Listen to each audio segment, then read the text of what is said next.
Watch everybody in the crowd jump right here. Good evening. I'll call this meeting of the Cartersville City Council to order. If you'll please stand for our invocation and pledge.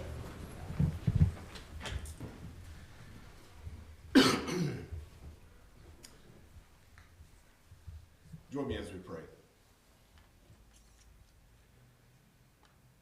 Our dear gracious Heavenly Father, we come to you tonight, and I know that there's a lot of folks with heavy hearts as we move into this holiday season, and we just ask special prayer of comfort and peace on those who may be struggling during this time, those who are maybe suffering with illness, those who are with grief from loss. We just ask a special blessing of comfort and peace as we move into this holiday season. But we also want to think of those also in this week of focusing on hunger and homelessness awareness, that we also think of those that we can reach out to, and those who may be unsheltered tonight, or those who may be hungry. We ask that they would have a roof, and that they would have a meal. And so we think of that. We thank you for those in our city who have filled this gap, and that we ask that you would use each and every one of us to do the same to help fill that gap. As we go in this season of Thanksgiving, wow, we have a lot to be thankful for. And each one that stands in this room tonight, we're thankful for them, the families that are represented. We're thankful for the city, the work that's done. We're thankful for our first responders, our firefighters, our police officers, our public works people who respond every day to our needs and put their life out on the line. So we ask a special blessing on them. And so we come with thanksgiving. Thank you for the city. Thank you for this opportunity to do the work of the city. Go before us, and we'll give you the praise and glory for what's done. And it's in your holy name we pray. Amen. Amen. Please join me in the pledge. I pledge allegiance to the flag of the United States of America and to the republic for which it stands, one nation, under God, indivisible, with liberty and justice for all. Ms. Drake, the roll, please. Harry Pike, Ward 1. Here. Nick Steph, Ward 2. Here. Gary Roth, Ward 3. Here. Gary Fox, Tommy Cooley, Ward 4. Here. Gary Fox, Ward 5. Here. Melissa Cordell, Ward 6. Here. Gang's all here. How about that? First order of business is the approval of our council meeting minutes from our meeting on November 7th. Council, you've had an opportunity to review these items, and now would be an opportunity to make any adjustments to those. And if there are none, a motion's in order. Motion to approve. Second. All in favor indicate by saying aye. Aye. Minutes are approved unanimously. On the front end, Council, I'm going to ask you, we've got 5 items to add to the agenda. I'll entertain a motion to add those 5 items. So moved. Second. All in favor indicate by saying aye. Aye. 5 items added. Mr. Menino or Mr. Lovell getting us started on this proposed ordinance change? I will, Mayor. Basically, we had a request from Southern Cove before the Alcohol Control Board. A 2-part request. One part was to change the percentages for specialty shops. They were requesting 51 to 49 from the existing 75 to 25. The Alcohol Control Board heard their request, and their recommendation, if the council wanted to make a change, was for those percentages to change to 70-30 and exclude sales from events and festivals downtown if a establishment can provide sufficient documentation to do so. The Southern Cove representatives are here to make their request before you with respect to that. Whether they are going to go along with the Alcohol Control Board or make their own request, I don't know. That'll be what they'll present to you. The second part of their request before the Alcohol Control Board dealt with changing the entertainment hours before for the downtown area. The Alcohol Control Board stated that those hours were set by council. They basically did not want to have any input in it, and they felt that, and they authorized them to come back at a later date, probably not tonight, and make a presentation with respect to that, and suggested that they probably meet with all the downtown merchants in the DDA to come up with a unified recommendation if they were going to present that to council. Okay. And with that being said, I'd ask the So, representative. so that portion is not part of this first reading, correct? Correct, it's not part of the ordinance. All right, thank you. So I we'll, just wanted to let y'all know the whole history. I appreciate your thoroughness as always, Mr. Lovell. If the applicant would like to stand up and give us a presentation as to why you're suggesting this proposed ordinance change, and as always, your names and addresses for our clerk so we can get that in the records, please. It's Buddy Frederick with Southern Cove, 39 South Public Square, Cartersville. Jason Frederick, Southern Cove, 39 South Public Square, Cartersville. Mayor and council, thanks for having us. We appreciate it.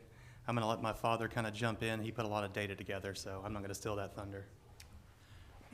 Okay, so our scenario is, when we were here 2 years ago, and we were gracious enough to get the ordinance adjusted to allow the distilled spirits, it was great. It's been great. Had no issues with it at all. I knew at that time that at some point I would probably be back here. You may remember that comment, that the 25% that was agreed upon would at some point become a problem. It wasn't then. It took nearly 2 years for that to happen, but it is an issue now. We are currently at 28.95, and I realize that, that's higher than it's supposed to be, and that's why we're here. So we know that as long as we continue to grow, that's going to continue to be a problem. Otherwise, we got to figure out a way to stifle business, and that's not a way to progress and move forward. So we would like to address that now and get that changed to 51 retail, 49 alcohol, mainly because if we do a very small step like the alcohol board suggested, we'll be back here. I'm sure we'll probably be back here in the next year, if not 2 at the most. And so we're either going to keep on beating this, or hopefully the 4951 will take care of it. In my personal opinion, not even sure why it really matters. If I'm selling over $400,000 worth of retail, does it really matter how much alcohol we sell? I realize that, it's on the books for a reason, but, I wanted to put it out there that, we've had 0 problems in the length of time that we've been in business. Don't foresee a problem, but, we certainly ask for y'all's help addressing this and see if we can move it forward. A couple little data points just for some knowledge. So the downtown does a fantastic job of hosting events, and we benefit greatly from those events, and we appreciate it. It's needed. What that looks like, though, is about $64,000 of alcohol sales comes from downtown sponsored and pushed events. We're lucky enough to be sitting in the parking lot where all those take place, so we get that business, which is good. If you take the percent of sales in alcohol from the events out of the equation, we'd be sitting under 21%. We'd be far under compliance. So we're thankful for the events the city puts on. Those events have pushed us over about 8.5% total from where it would be if we excluded those events to where we are now.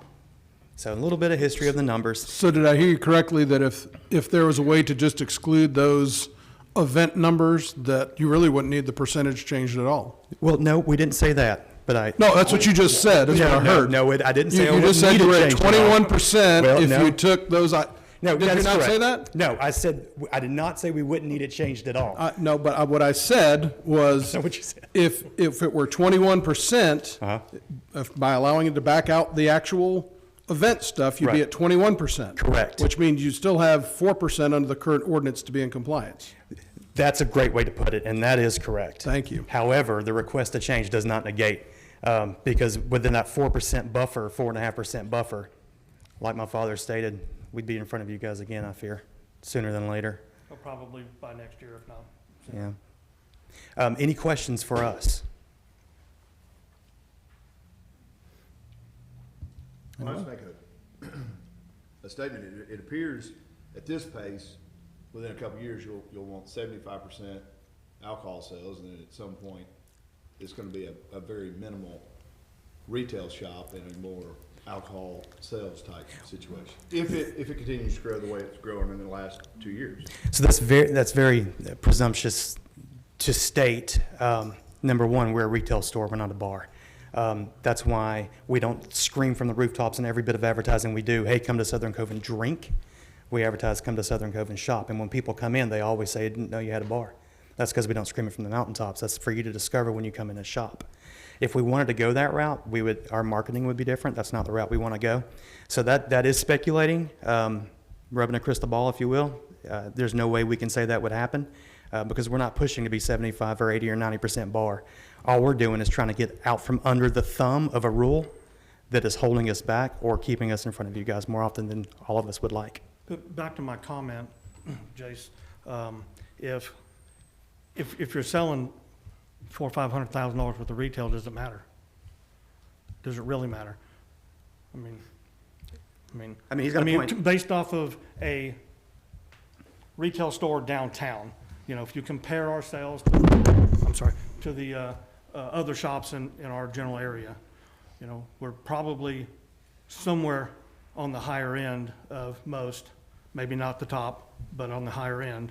And, to have that number of dollar sales in the retail side, I don't know if the alcohol matters. All it does is bring more people in town, more money downtown, more money that's switching hands, more money to the city.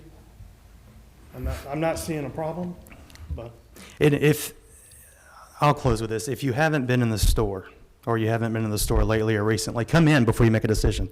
Your decision made without even knowing who or what we are or what we're about is not fair. So if you have not stepped foot in our store, especially on a Friday or Saturday night, when the bar is going to generate the most revenue, I encourage you to do so you can check out the type of establishment we are. We're not a bar. It's a place for people to go that want to have a drink that don't want to go to a bar. And you'll see that if you come in. Any other questions? Thank you, Thank you, gentlemen. guys. Okay, thank you. All right. Any other questions or discussion needed by council at this time? All right. This is the first reading. We will take this up for our second reading at our first meeting in December, which is actually a morning meeting, which is December the 5th. So we'll take that up for consideration there. We will move on with the agenda. Next item is T24-06, and Mr. Menino, I believe you have that item. Yeah, thank you, Mayor and Council. This is a proposed text amendment to our current zoning ordinance. Right now, or presently, athletic training facilities are allowed in our light industrial zoning district. With that, the applicant is requesting to add clinics for physical therapy, rehab type clinic. It's part of his business model in his sports training facility. And with that, it was a pretty quick meeting with Planning Commission. They did recommend approval of this application. The applicant is present and does have some additional information to share with you. Okay, thank you. Any questions for Randy at this time? Thank you, sir. I'll open up a public hearing for T24-06 and ask the applicant if they wish to come forward and speak. And as you heard before, please, sir, give your name and your address for our clerk. Good evening, Asa Williams. At the time of the application, my address was 51 Lenox Park Avenue. It's currently 7 Westchester Drive, Cartersville, Georgia.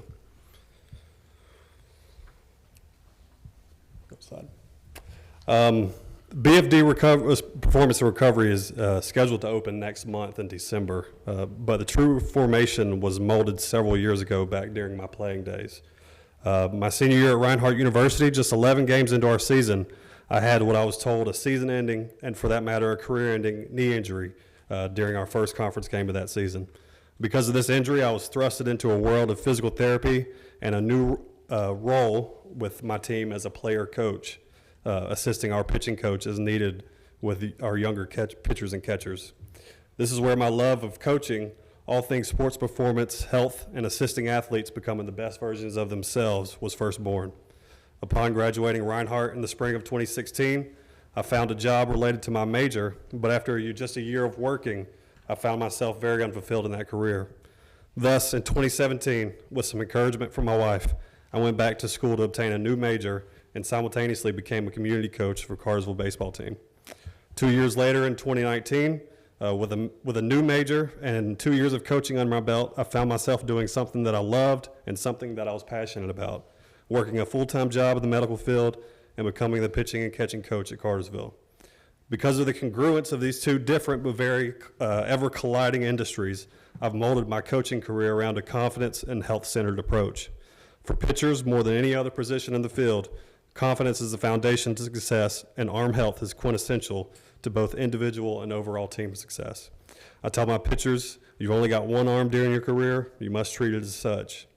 Now going into my 7th year, being blessed with this title for the high school, I found myself falling more and more in love with playing such a vital role in an athlete's success, both on and off the field. Being able to mold an athlete into the best version of themselves while making them firmly believe that they are the best athlete on the field is something that I look forward to every day during the spring season, and something that I find myself yearning for during our off season. The essence of BFD has now been roughly 3 years in the making. After looking for several locations over the years and being denied, told no, this isn't a good fit, or things falling apart at the last second, I've been blessed to find someone who is willing to buy into this product that I know will change the lives of athletes and fitness enthusiasts all over Bartow County and its neighboring counties. My family has a long history of servanthood within this incredible and ever-growing city of Cartersville. My grandfather, Houston Turner, was a World War II vet. He owned and operated a convenience store just right outside these walls at the corner of North Irwin Street and West Cherokee Avenue. My mom, Andrea Williams, has served in the community banking for roughly 30 years now, while simultaneously serving on the board of our local Boys and Girls Club. Recently, just a few years ago, she was awarded the National Medallion Award for 15 years of service to her community. My father, David Williams, worked on the side for Daily Tribune Sports as a sports writer, and also volunteered for the Cartersville football team as their statistician for roughly 10 years. My brother, Dave Williams, has served bravely for the city of Cartersville and Bartow County as a firefighter and first responder for nearly 15 years now. And now, myself, volunteering as a coach who is spoiled with some of the most talented athletes in the state of Georgia, with an ever-increasing desire to serve our community at a larger scale, leading me to the discussion of today. BFD is a one-stop shop haven for all athletes and fitness enthusiasts, and we are committed to nurturing their bodies and minds. By blending advanced athletic training technologies and evidence-based practices, our goal is to create a comprehensive performance and recovery haven. Our mission is to inspire athletes and fitness enthusiasts of all ages to surpass their limits by fostering optimal muscular and mental health, leading to substantial excellence in sports and life. The Performance Center will focus primarily on baseball, but will also feature 3 large cages, throwing lanes, and a workout area for strength training. The center will employ expert instructors, including former college and professional players, who will offer hitting, pitching, and defensive lessons using advanced technology and provide data-driven insights. The workout area will aid in strength and functional training for anyone of all ages and fitness levels, with meal plan guidelines to support both athletic development and general health. The Recovery Center, while still focusing on athletes and fitness enthusiasts, will feature numerous tools of science-backed technologies to aid in performance at the highest level. The center will offer a variety of services: cold tubs, saunas, red light, dry needling, so on, etc. Each of these tools have their own vital role in recovery, but in general, they aid in muscle and joint soreness and recovery, improve mental clarity, improve energy and focus, so on, etc. Lastly, there will be a licensed physical therapist on staff who will aid in numerous areas of the previously mentioned modalities and provide other care such as initial evaluations, return to play programs, blood flow restriction, hands-on physical therapy, etc. You get the point. Slide. Just so you kind of have an idea, this picture right here on the left is as you enter the clinic, you'll see some chairs for compression therapy, tables in the back for physical therapy. On the right wall is just all individual rooms and offices for personal physical therapy. The middle is just from a flip point of view. On the right photo is as you come out of the clinic and you turn right, you'll go into the Performance Center. Slide. And the Performance Center is roughly 7,000 square feet. On the left here, same idea, where you see the entire Performance Center. And then the photo on the right You see the hallway going back into the clinic and into the main entrance of the building. Slide. The specific industry has been experiencing significant growth as people have become more health conscious and athletes have shifted to a more technological approach to training. Therefore, consumers are increasingly invested in preventative health measures which align to the services we offer. When it comes to recovery side, there is growing trends towards holistic health where individuals seek comprehensive approach to well-being through our services.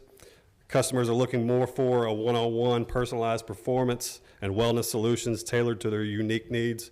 Our services can be customized to address specific training and health goals and concerns. As the global population ages, there is a greater emphasis on anti-aging and longevity.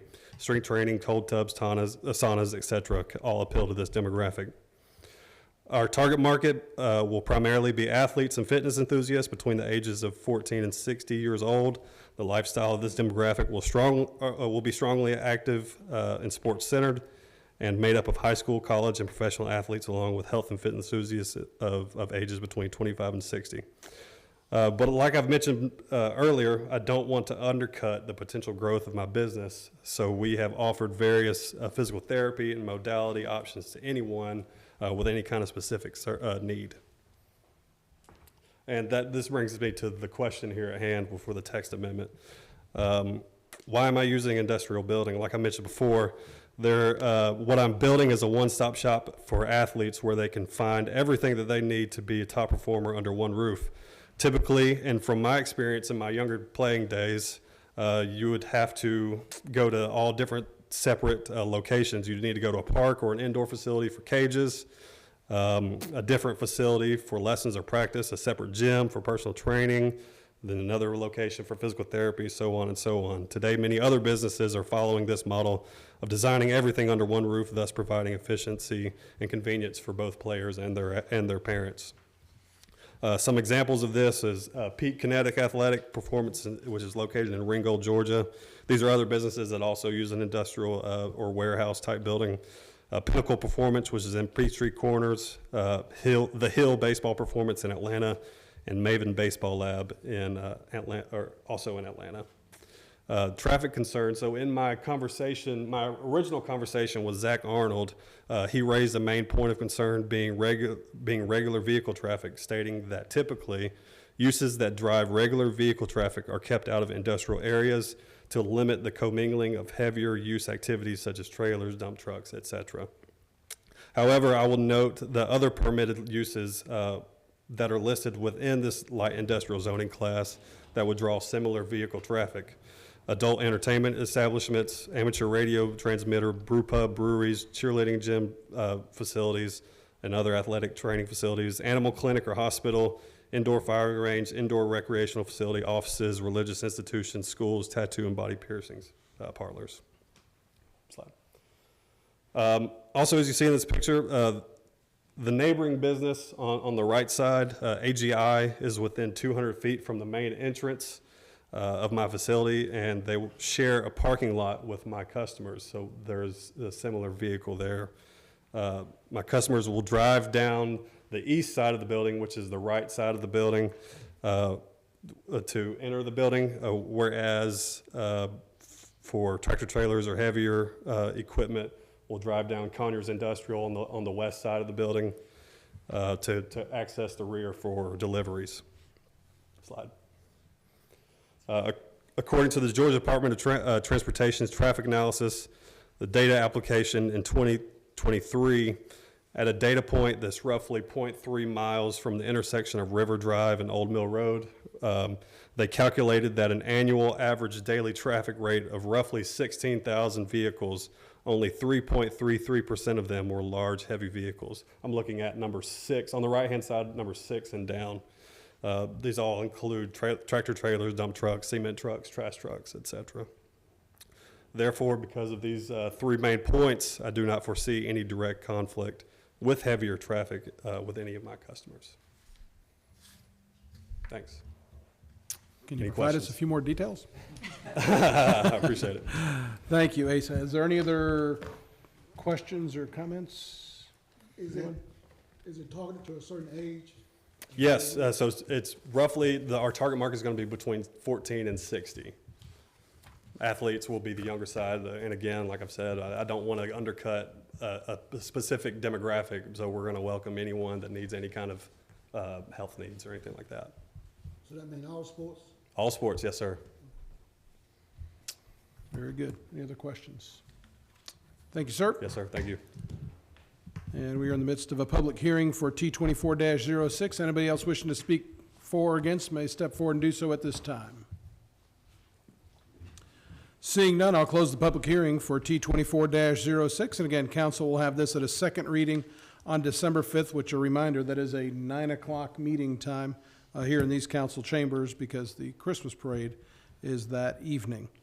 We will move on to the next item. Mr. Forsyth, if you'll get us going with... Actually, Mayor, I will take care of that item for Sydney. Sorry about that. Mr. Lovell, will you handle the next item, please? Sure, thank you. Thank you. Mayor, this is an amendment to our utility rate ordinances, specifically dealing with capacity fees and allowing us the flexibility with a wholesale customer when they need a temporary increase in capacity, and that capacity will eventually revert back to the city to allow them to only be paying for the capacity they're actually using during that time that they need that capacity. It is recommended by staff for your approval. Okay. Thank you. This is a first reading. Is there any questions about this item? Once again, we'll take this up for final consideration at our meeting on December the 5th. Mr. Lovell, we do have a second reading of an ordinance regarding failure to appear in our city court system. Yes, Mayor, this one is cleaning up some conflicts between two different failure to appear sections in the City of Cartersville Code, and it is recommended by staff for your approval. It is a second reading. Thank you for that. Council, are any discussion or questions about this item? If there are none, a motion's in order. Motion to approve. All in favor indicate by saying aye. Aye. Motion carries unanimously. Mr. Dixon, you have the next three, I do believe. Good evening to you. Good evening, Mayor and Council. This is our standard development agreement between the city and City Overlook LLC. It states that the developer agrees to abide by our Gas Advantage program for all 18 homes in the development. And in return, the city will provide all the natural gas main infrastructure at no cost. City attorney has approved this agreement, and council's approval to execute this agreement is recommended. I mentioned it in work session. I'll mention it here in the open meeting. I really appreciate the strategy that you and Mr. Porta have kind of spearheaded to aggressively go after utility customers. Thank you. And investing a little bit on the front end and getting payback. And I think on this one, a little bit less than 2 years, this will pay for itself, correct? Yes. Thank you. I appreciate your leadership on that. Is there any other questions or discussion? If there are none, a motion is in order. Motion to approve. All in favor indicate by saying aye. Aye. Motion carries unanimously. Relocation agreement. Yes, sir. This agreement between the city and Southeastern Freight Lines Incorporated states that all costs associated with the relocation of the natural gas main infrastructure in conflict with the development of this project will be paid for by the developer. The estimated cost of this relocation is $103,302.06, and council's approval of this agreement is recommended. Thank you. Any discussion? If not, a motion's in order. Motion to approve. Second. All in favor indicate by saying aye. Aye. Motion carries unanimously. Final one for you, Michael. We are requesting the purchase of a heavy-duty dump truck to replace an existing truck that is 21 years old and is in need of extensive repair work. We requested 3 quotes, and the best quote was submitted by Peach State Truck Centers of Norcross, Georgia. They submitted a state contract price of $132,028. This is a budget item, and council's approval to accept this quote is recommended. Thank you. Questions, comments, or motions? Motion to approve. Second. All in favor indicate by saying aye. Aye. Motion carries unanimously. Thank you, Michael. Thank you. Chief, you are up, sir. Good evening. First one I have is a request to pay flock safety for our LPRs. It's a budgeted item and it'll be paid for with federal asset forfeiture funds. Thank you. And of course, LPRs are, License plate readers. I knew that. I just want to make sure everybody else did. Yeah. Any questions on this item? If not, a motion's in order. Motion to approve. All in favor indicate by saying aye. Aye.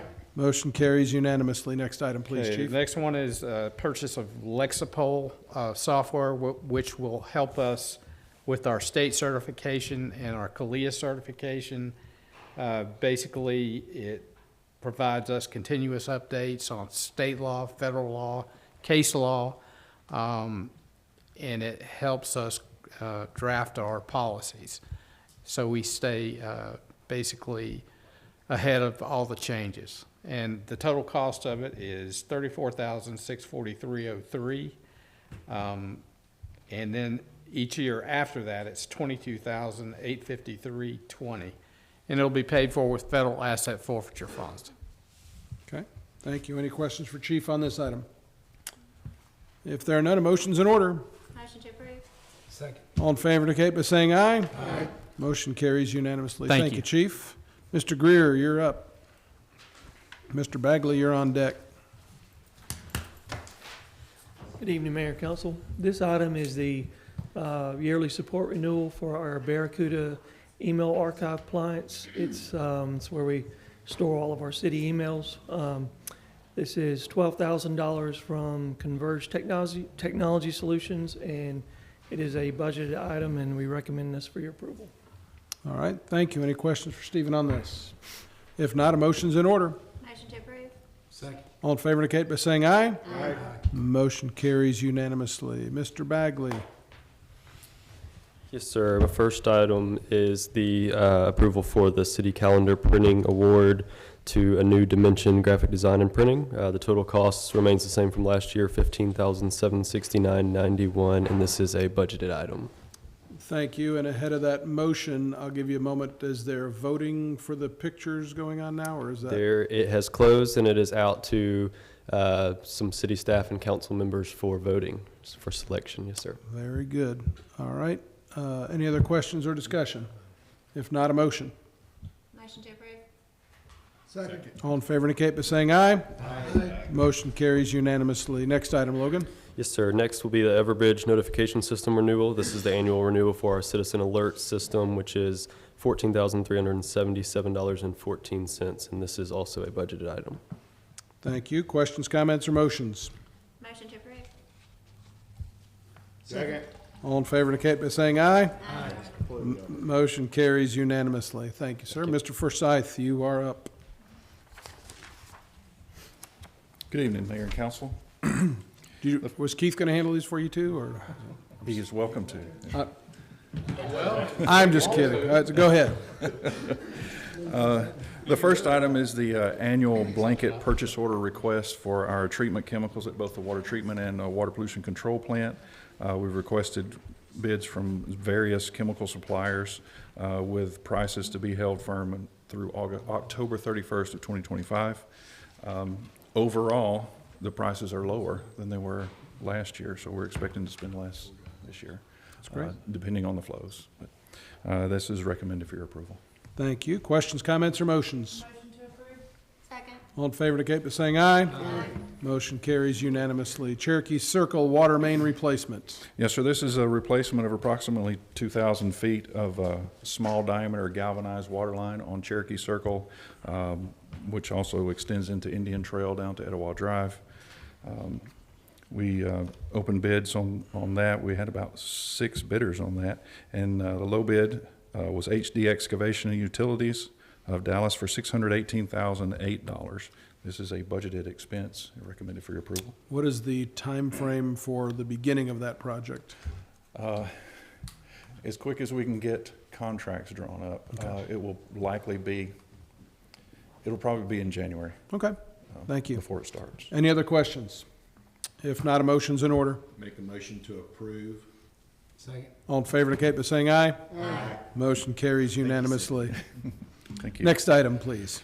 Yes, sir. This is a feed gate replacement for a clarifier at the water pollution control plant. It's hard to tell the scale there, but that's about 5.5 feet wide and about 6 feet tall.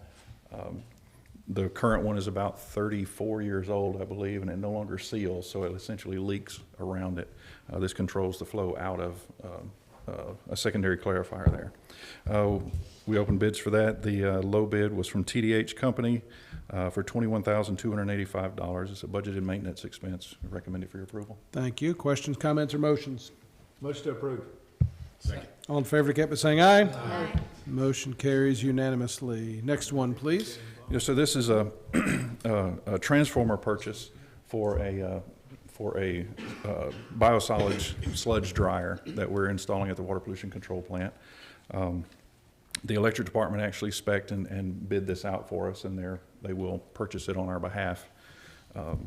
We're requesting the award go to the best bid of Emerald Transformer for $38,125. Is the best bid because it meets specifications and only has a 1 to 2 week lead time, which is substantial for a transformer these days. Absolutely. It's a budgeted maintenance expense, or capital expense, rather. Recommended for your approval. Thank you. Questions, comments, or motions? Motion to approve. Second. All in favor, indicate by saying aye. Aye. The motion carries unanimously. Last one for you, Mr. Forsyth. Yes, sir. This is the annual invoice from the Atlanta Regional Commission. This is essentially the water litigation group for water resource and water service providers in the both Lake Allatoona and Lake Lanier water service areas for $37,500. That is a fixed expense. It's the same every year. Okay, thank you. Any discussion? If not, a motion's in order. Make a motion to approve. Thank you. Second. And thank you. All in favor indicate by saying aye. Aye. Motion carries unanimously. Thank you, Sydney. Mr. Morgan. Good evening, Mr. Mayor and Council. We bring before you a surplus item equipment list that we provided. We're asking approval. This is a surplus list from departments. We're asking approval to sell these items, the vehicles and the equipment on Gov Deals. That's a request. Thank you. Any discussion? If not, a motion's in order. To approve. Second. All in favor indicate by saying aye. Aye. Motion carries unanimously. Next item, please, Freddie. Yes, sir. This is a replacement of a copier printer for our municipal court. IT spec'd it for us so to be able to have the capacity that it needed for court docket records and so forth. The existing one is over 10 years old. It is a budgeted expenditure. We're asking approval to purchase this in the amount of $9,555.27 from Canon Solutions. Thank you. Chair will entertain a motion. Motion to approve. Second. All in favor indicate by saying aye. Aye. Motion carries unanimously. Next item, please. We issued an RFP for pest control services for all city facilities. We received 14 qualified bids, and after review of the bids, we selected CNC Exterminators as the best choice to perform these services. We're asking your approval to move forward with that contract. Mr. Lovell's added an addendum in that because we're asking for additional years if we so see fit going forward, but we want to make sure that we had all that language properly vetted. Thank you. So that motion, just normal motion, or does anything have to be amended, or is it good? We listed all that in the Just regular motion. Thank you. Okay. All right. Any discussion? If not, a motion's in order. Motion to approve. Second. All in favor indicate by saying aye. Aye. Motion carries unanimously. Next item, please. Thank you. Yes, sir. This is a request to purchase a replacement vehicle for planning and development.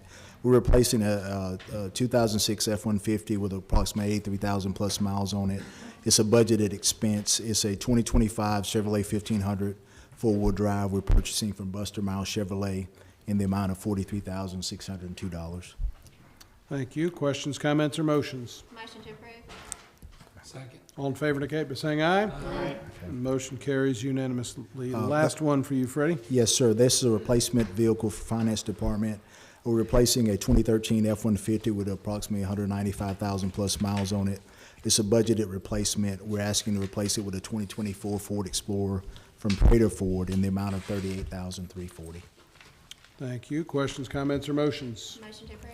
Second. All in favor indicate by saying aye. Aye. Motion carries unanimously. Thank you. you. We'll move on. Friday, before you leave. Oh, that's right. I want the council to know that last week Brady attended the GCCMA conference, which is our semi-annual conference with the Georgia City County Managers Association, and he was awarded the Cornerstone of the Profession Award, so congratulations. This honor recognizes exceptional assistant and deputy public administrators whose dedicated service has significantly advanced local government management, fostered innovation, and inspired peers throughout Georgia. So thank you very much, Brady.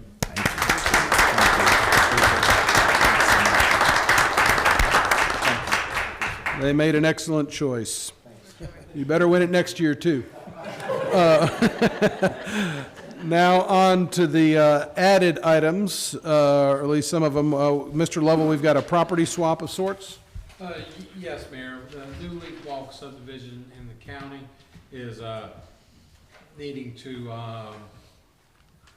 relocate one of our walking trails out in that area. So they're proposed to take over our old trail and put in a new trail in that area. And this resolution just basically authorizes the mayor and council to execute the documents when they complete all that. Okay, thank you. Any questions or discussion? If not, a motion. Motion to approve. Second. All in favor indicate by saying aye. Aye. Motion carries unanimously. Dan, you have the other three. Yes, sir. The first one is distribution of sale of Georgia Public Web assets. If you recall, a couple years ago, the GPW was sold, which the city of Cartersville was part of. We received about a little over $3 million a couple years ago. This is the rest of those assets are withheld a little while longer until after the transition was done and new company took over. We have about $162,000 left to collect from them, and I recommend the approval for the mayor and city clerk to sign this form.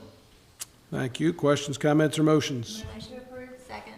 All in favor indicate by saying aye. Aye. Motion carries unanimously. That's pretty easy one, right? Good sign up to take in some money. Yes, Next item. Next one is invoice from Davis, Lucas and Carter, is a law firm out of Rome. We hired a few months back to do an investigation for us. It came out clean, but the invoice for this is $8,512.50. I recommend approval to pay them. Thank you. Questions, comments, or motions? Motion to approve. Second. All in favor indicate by saying aye. Aye. Motion carries unanimously. And then you've got the item we talked about in work session that we did add to the agenda. Logan's been working on this with JRM Management to assist us with the 175th City Celebration. I recommend approval on the move forward in this agreement with JRM Management Services, Inc. Any discussion?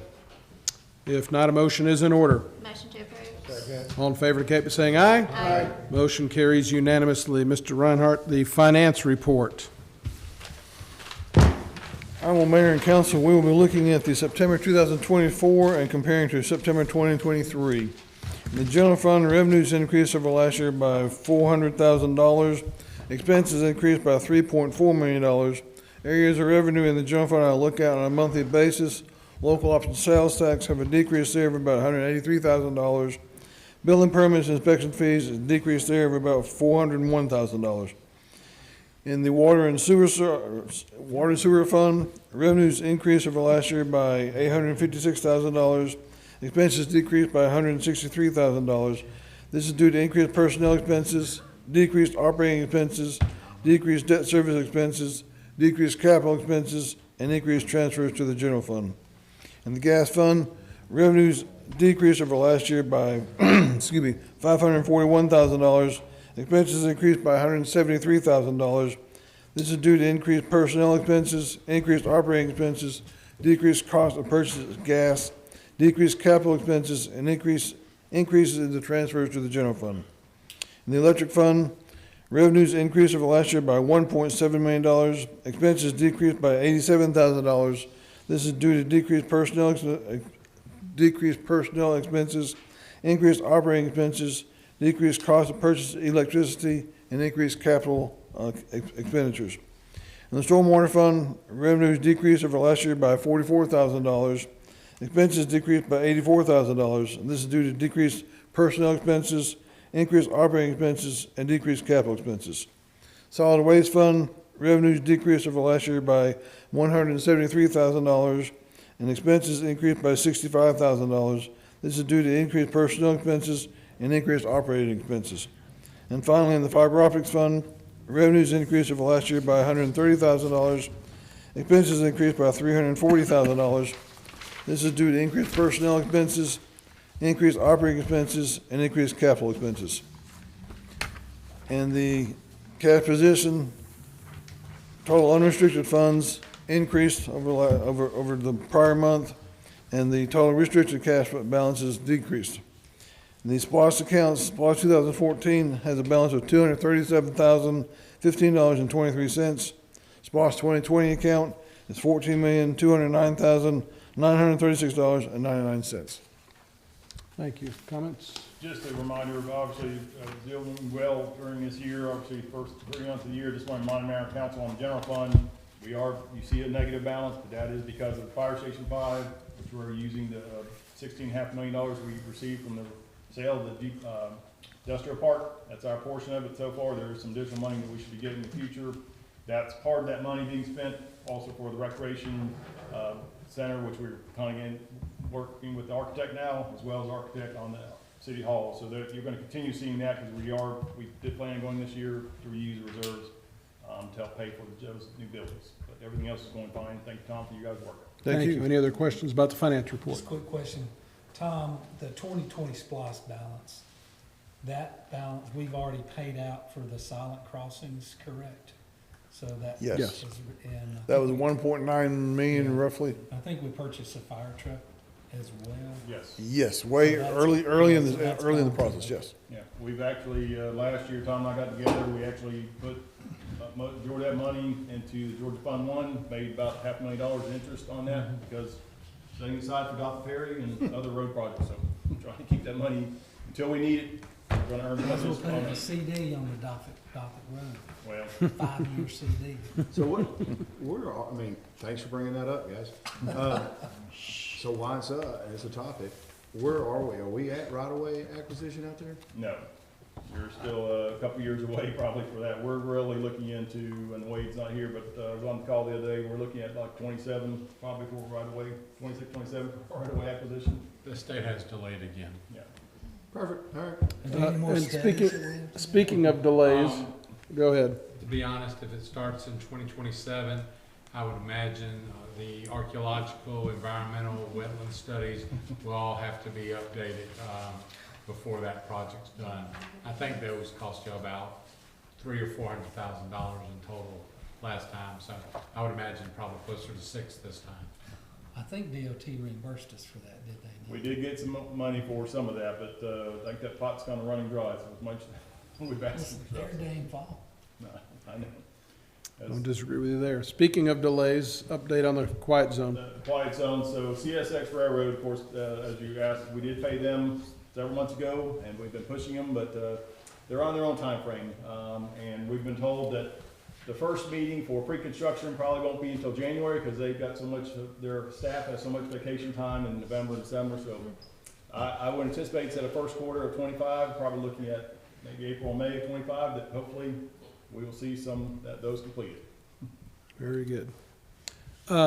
If you were paying attention, council, you noticed that we added 5 items to the agenda, but we only covered 4 of them.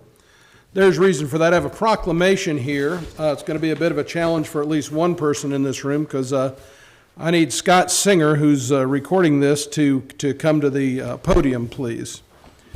I'll give him just a minute to try to figure out how exactly he's going to do that. But I will say, you can thank your wife for this.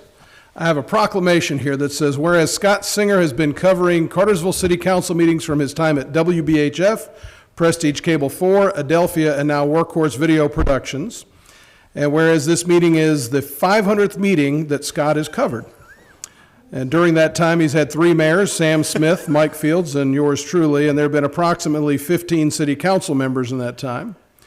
Whereas it is hypothesized that Scott Singer has attended more Cartersville City Council meetings than anyone in the history of the city of Cartersville not named David Archer. Whereas everyone knows Cartersville holds a special place in Scott's heart, especially for sports team, and he can recall facts from past Cartersville football games like nobody's business.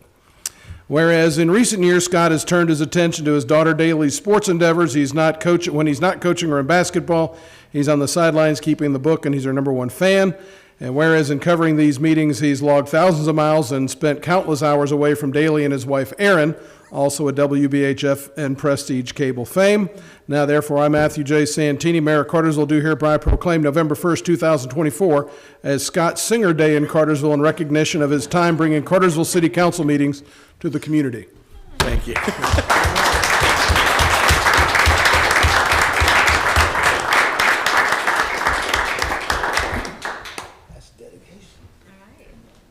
Thank you. Thank you. I'm like the Cal Ripken of City Council. Thank you all.